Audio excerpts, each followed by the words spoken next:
Hello everyone, কেমন আছো তোমরা সবাই? আশা করি তোমরা সকলেই ভালো আছো। আজকে আমি তোমাদের একটা চলমান ক্লাস চলছিল যে খুব সহজে এবং তাড়াতাড়ি কিভাবে ইংরেজি শেখা যায় তার একটা গাইডলাইন, অর্থাৎ ইংরেজি শেখার একটা কমপ্লিট গাইডলাইন। তো এই গাইডলাইনটা আমি এই জন্য দিচ্ছি যে এটা অনেকটা অ্যাডভান্স লেভেলের ক্লাস, অ্যাডভান্স লেভেলের গ্রামার। এই গ্রামার তোমাকে করতে এবং বুঝতে তোমাকে পেইড লেভেলে যাওয়া লাগবে বা টাকা দিয়ে শিখতে হবে, কিন্তু আমি এটা আপাতত ফ্রি শেখাচ্ছি। তো আমাদের আজকের বিষয়টা ছিল যে ফ্রেজের দ্বিতীয় পার্ট, অর্থাৎ আমরা গতদিনকে প্রিপজিশনাল ফ্রেজ নিয়ে আমরা ক্লাস করছিলাম। আজকে শিখব ইনফিনিটিভ ফ্রেজ, অর্থাৎ আমরা সাবজেক্ট শিখেছি, ভার্ব শিখেছি, অবজেক্ট শিখেছি এবং ফ্রেজের একটা পার্ট শিখেছি, অর্থাৎ আমরা প্রিপজিশনাল যে ফ্রেজটা সেইটা শিখেছি। আজকে শিখব আমরা ইনফিনিটিভ ফ্রেজ। এই ইনফিনিটিভ ফ্রেজটা আসলে কেমন দেখতে, এটার চেহারায় বা কেমন, বা একজন ছাত্রছাত্রী কিভাবে ইনফিনিটিভ ফ্রেজ চিনতে পারে তার একটা নমুনা। সেটা হচ্ছে টু যুক্ত ভার্ব, অর্থাৎ verb to plus verb plus noun complement. গতদিনকে আমরা নাউন কমপ্লিমেন্ট বুঝাইছি। যে নাউন কমপ্লিমেন্টটা কি তোমরা জানো? যে নাউন কমপ্লিমেন্টটা হচ্ছে নাউনকে কেন্দ্র করে যে অংশটা গড়ে ওঠে তাকে নাউন কমপ্লিমেন্ট বলে, আর তার আগে যে শব্দটা থাকবে সেই অনুসারে নামকরণ হয়। এটা আমি গত ভিডিওতে বলেছি, আজকেও বললাম। তো এই যে টু প্লাস ভার্ব, অর্থাৎ একটা টু লাগবে এবং ভার্বের প্রেজেন্ট ফর্ম বসবে, তারপর একটা নাউন কমপ্লিমেন্ট বসে। এরপরে এই জায়গায় একটা কথা বলি, যদি ভার্বটা যদি ইন্টারনেটিভ হয় তাহলে ভার্বের পরে একটা প্রিপজিশন চলে আসবে, আর ভার্বটা যদি ট্রানজিটিভ হয় তাহলে সরাসরি নাউন কমপ্লিমেন্ট চলে আসবে। তো এই ট্রানজিটিভ ভার্ব এবং ইন্টারনেটিভ ভার্বের আমি একটা বিস্তারিত আলোচনা করেছি, আজকের ভিডিওটা ওটা বলবো না। তো আজকে আমরা এই ফ্রেজ বানাতে গিয়ে যা যা আসে সেটা তোমরা দেখো। সেটা হচ্ছে, আগে বলি টু প্লাস ভার্ব। এই যে ভার্বের সাথে টু যোগ, এটা বাংলায় যখন কোনো কথা আসে, যেমন আমি বাংলায় একটা কথা নিলাম, যেমন ধর বলা।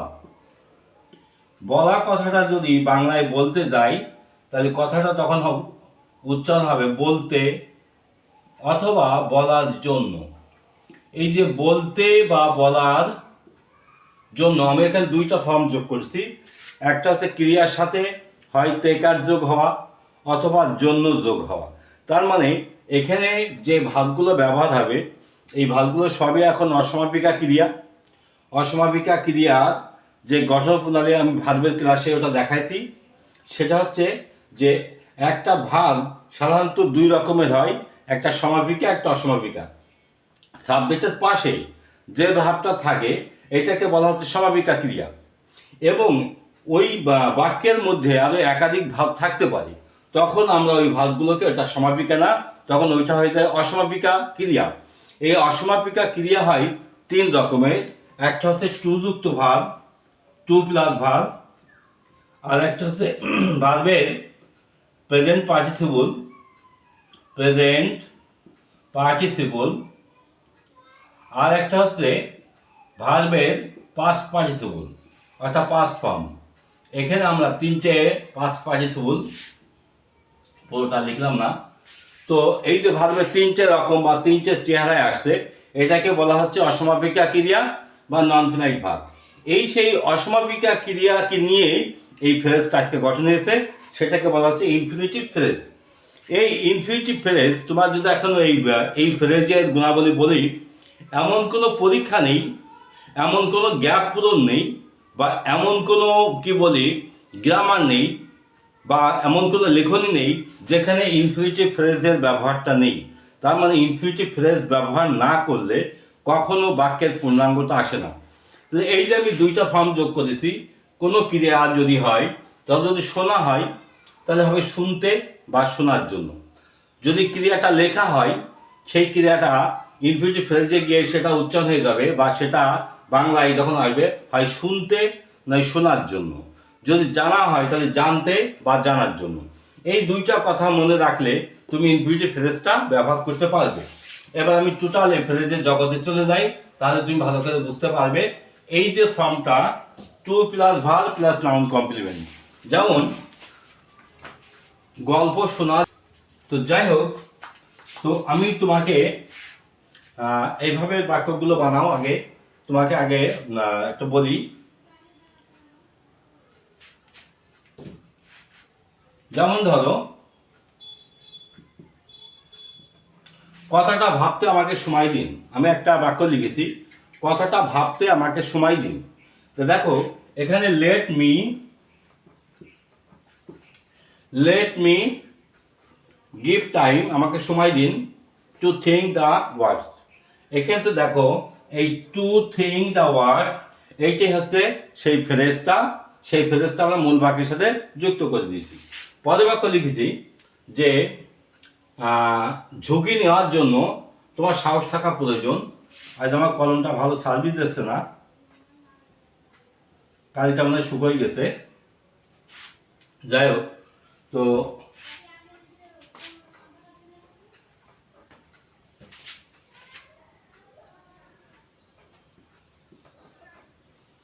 ঝুঁকি নেওয়ার জন্য তোমার সাহস থাকবে। আমি বাক্যটা একটু তোমাকে খুব সহজ করে কঠিন করে লিখে ফেলেছি। তো আরও যদি আমি বাক্যটা তোমার সাহস থাকা উচিত বা এই ধরনের কথা লিখতাম আরও জটিল হয়ে যেত। তো এখানে তোমার সাহস থাকবে, এইটাই মনে করো একটা ছোট্ট একটা বাক্য। এবার ঝুঁকি নেওয়ার জন্য এটা ওর সাথে আমি যোগ করে দিয়েছি, কারণ যে কোনো কথার সাথে তোমাকে বলেছি বাংলায় হয়তো একার যোগ নয় জন্য যোগ, হয়তো একার নয় জন্য। এটা যখন তুমি নিবে তখন কিন্তু তোমার এটা ইনফিনিটিভ ফ্রেজ হয়ে যাচ্ছে। কারণ ঝুঁকি নেওয়ার জন্য দেখো টু টেক রিস্ক, এটা শেষে লিখেছি এবং সেই ভার্বের সাথে দেখো টু যুক্ত করা আছে।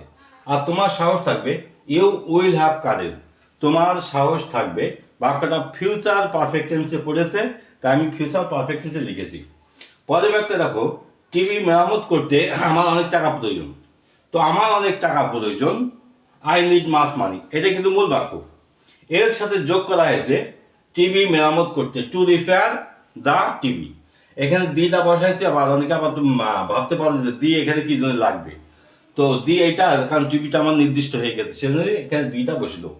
তো এই যে টু রিপেয়ার দ্য টিভি একটা ইনফিনিটিভ ফ্রেজ, অর্থাৎ ইনফিনিটিভ ভার্ব আছে প্লাস নাউন কমপ্লিমেন্ট আছে।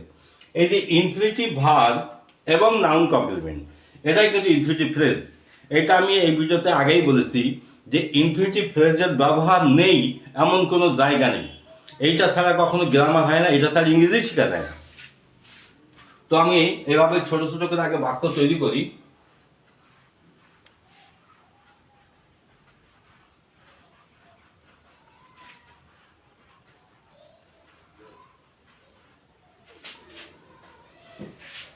এবার দেখো আমি আর একটা বাক্য নিই, জাতিকে জাগানোর জন্য বা জাতিকে জাগাতে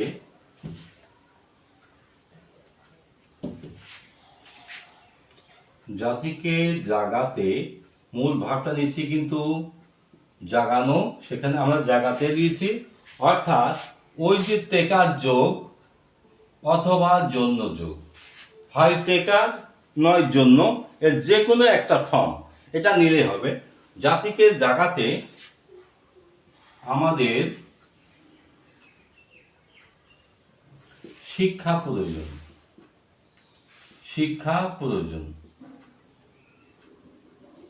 আমি ছোট করে বাক্যটা লিখলাম, আমাদের শিক্ষা প্রয়োজন, উই নিড এডুকেশন।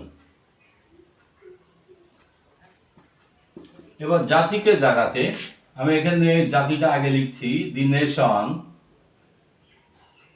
জাগানোর ইংরেজি অ্যাওয়েক, AWAKE, এর আগে টু যোগ। খেয়াল করে দেখো আমি কত সহজ করে তোমাকে একটা ইনফিনিটিভ ফ্রেজ যোগ করে আমি একটা বাক্য লিখে ফেললাম।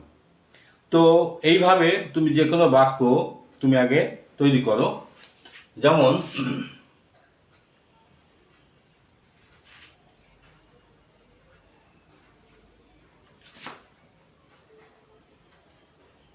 মিলন পরীক্ষা দিতে কলেজে গেছে, কলেজে গিয়েছে।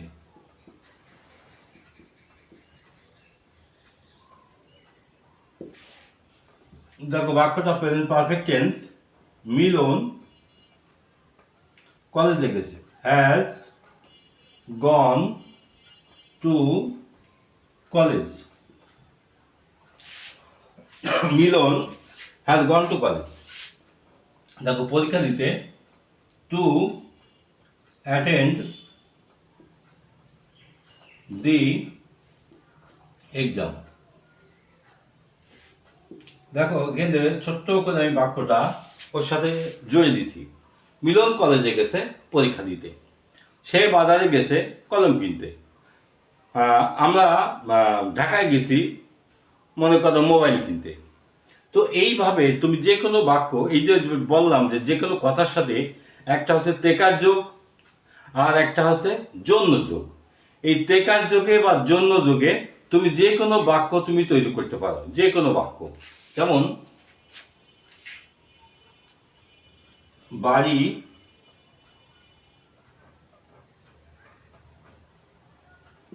বানাতে অনেক টাকা প্রয়োজন। তুমি এই যে বাড়ি বানাতে, এই ফ্রেজটা আমরা কিন্তু মূল কথার সাথে যোগ করে দিয়েছি, অনেক টাকা প্রয়োজন। তাহলে ইট নিডস মাস মানি, বাড়ি বানাতে, টু মেক হাউস।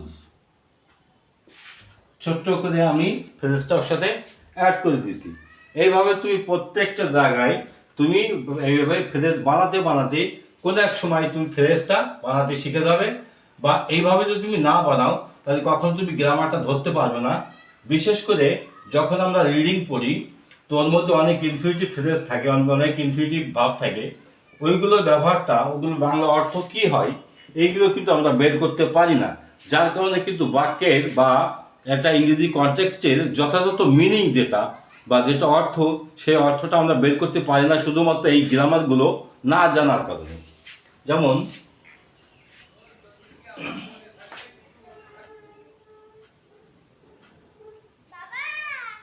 তাকে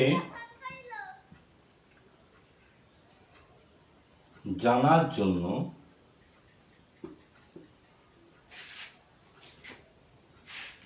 আমরা অপেক্ষা করছিলাম। তাকে জানার জন্য আমরা অপেক্ষা করছিলাম। যাই কথাটা হয়তো খুব ভালো মতন তোমার মনে হলো না। তো আমি একটা ফ্রেজ ব্যবহার করেছি, তাকে জানার জন্য আমরা অপেক্ষা করছিলাম। আমরা অপেক্ষা করছিলাম, we were waiting. We were waiting, আমরা অপেক্ষা করছিলাম তাকে জানার জন্য। টু নো হিম, আমরা একটা ইনফিনিটিভ ফ্রেজ ব্যবহার করে ফেলেছি। বইটা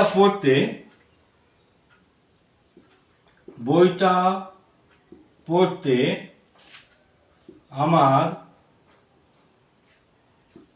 অনেক সময় লাগলো। আমার সময় লাগলো, আই পাস্ট টেন্সে লিখেছি, আই নিডেড টাইম বইটা পড়তে, টু রিড দ্য বুক। আশা করি আমি তোমাদেরকে বিষয়টা বোঝাতে পারছি যে ইনফিনিটিভ ফ্রেজটা কিভাবে বাক্যের সাথে তৈরি হয়, কিভাবে বাক্যের সাথে যুক্ত হয়। তো এইভাবে ছোট ছোট করে যে কোনো ক্রিয়ার সাথে তুমি তেকার যোগ বা জন্য যোগ করো, জন্য বা তেকার যোগ করে ওটা দিয়ে তুমি অর্থটা তৈরি করো। যেমন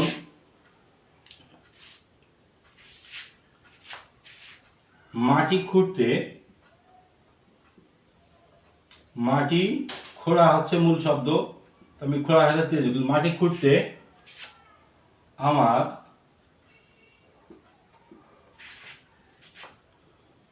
একটা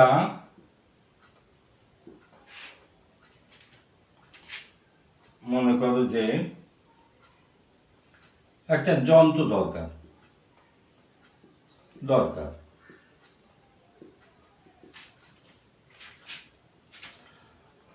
তাহলে I need a machine. I need a machine, আমার একটা যন্ত্র দরকার মাটি খুঁড়তে। Two ডিগ two ডিগ soil. দেখো এখানে টু ডিগ আছে, এই যে ডিগটা ডাক হবে না কিন্তু, কারণ ভার্বের সবসময় প্রেজেন্ট ফর্ম, অর্থাৎ ইনফিনিটিভ ফ্রেজ মানে ভার্বের প্রেজেন্ট ফর্ম। তো এই কথাটা মাথায় রাখলে হবে। তো আমি ভিডিওটা আর বড় করছি না, ভিডিওটা আমি এ পর্যন্তই তোমাদের সমাপ্ত রাখছি। তো আশা করি আমি আজকের ভিডিও থেকে তুমি অনেক কিছু জানতে পারলে, অনেক কিছু বুঝতে পারলে। তো তারপরে যদি তোমার কোনো মতামত থাকে তোমার কমেন্টে জানিয়ে দিও। আর আমার এই ভিডিওগুলো যদি তোমার কোনো উপকারে লাগে তাহলে তুমি তোমার বন্ধুদের শেয়ার করে দিও, এবং চ্যানেলটা যদি সাবস্ক্রাইব করে না থাকো তাহলে চ্যানেলটা সাবস্ক্রাইব করে আমাদের সঙ্গে থাকো এবং পাশের বেল আইকনটা বাজিয়ে দিও। আবার দেখা হচ্ছে সামনে একটা নতুন ভিডিও নিয়ে। সেই পর্যন্ত তোমরা সকলে ভালো থাকবে আশা করি। তো আজকে ভিডিওটা এই পর্যন্ত।